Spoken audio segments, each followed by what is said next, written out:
everyone, how are you doing today? I'm back with another video, and in this video we have an Acer Aspire 5253 series, and in this exact model it's a P5we6, but this applies for any Acer Aspire 5253 series.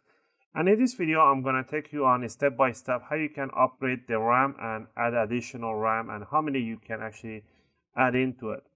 I made a specific video to show you guys how much RAM you can have on your laptop. Check that link on my video. With one simple command, you can check the maximum RAM capacity on your motherboard. So you just don't have to go around asking people to see which one is the right answer. With one command line, you can find out the exact maximum capacity that you can have. And in this video, I'm going to show you guys how to add those extra RAMs. Alright, the tools that you're going to be needing, first you need to power off the laptop. The only tool that you're going to be needing is a screwdriver set. I always recommend you guys to grab the UFIXTEK screwdriver set. I'm not getting paid or anything for this advertising or anything. I literally love this screwdriver set. They have S2 class steel that are really tough in steel. They do sell the Pro set of this one, which includes the opening tool, pliers, and tweezers. But unfortunately, my budget only gave me the screwdriver set. For the opening tools, I use the guitar pick. They're really suitable to opening plastics and covers, so that might be handy right now. But once you have these two, you want to flip over the laptop. You don't need to remove the battery at all to do the RAM upgrade, but if you want to be paranoid and you want to upgrade the RAM, you want to remove the battery, just pull this trigger back and slide this one and lift up the battery, but it's absolutely not necessary to do it. You're going to remove this service cover at the bottom. There's two screws that hold it in place. So go ahead and remove these two screws.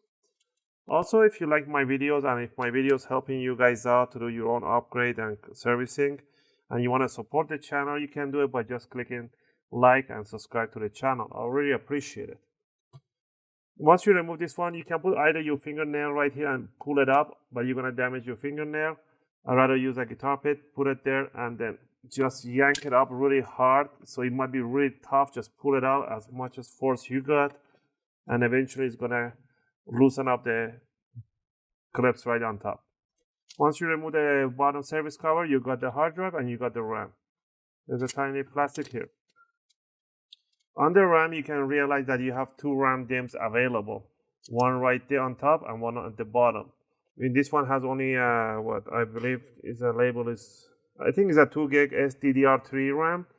So you can add a DDR3 RAMs in here, but make sure you get the low voltage DDR3L, which is for low voltage. I'll try to get the link for the one that we use, and I'll leave them in the video description. And let's say that you got the new RAM in here. All you want to do, make sure the notch on the RAM matches the notch right on the RAM DIMM, right in there.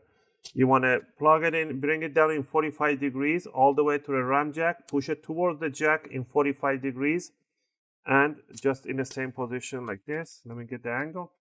So I'm pushing it down in 45 degrees towards the jack, and then push it towards the motherboard. And you have to hear those two triggers, those two clicks, just like that. Okay? To remove the RAM, you want to pull these two triggers away from each other, and the RAM will come out. It will pop out in 45-degree angle, and you want to pull it out in the same 45-degree angle. You don't want to yank it upward, otherwise you're going to crack the RAM or break the RAM dip. To remove the bottom RAM is the same thing. Just pull this two trigger away and slide the RAM out. And put it down in 45-degree and push it towards the motherboard. This client brought me its own RAM, so this is, I believe, a 1 gig RAM, so it's going to have 2 and 1 gig. At least it will be a dual channel. So push it in, push it in. In total, we should get 3 gig of RAM. To put the bottom cover here, to just grab it, slide the front end, and push it in, push the top side. Now remember, it's very important. Once you put the new RAM in there and you boot it up, wait 5 to 10 seconds for the motherboard to do a RAM or memory check. And after 15 seconds, if you still didn't get anything on the screen, just open it up and swipe the places for the RAM. And then it should work. Because not always the BIOS will detect the RAM at the first. So we're going to plug in the charger. This one doesn't have any battery on it. So we're going to power on. And we're going to tap F2 until we go to the... There we already got the screen. F2. And we are in the BIOS.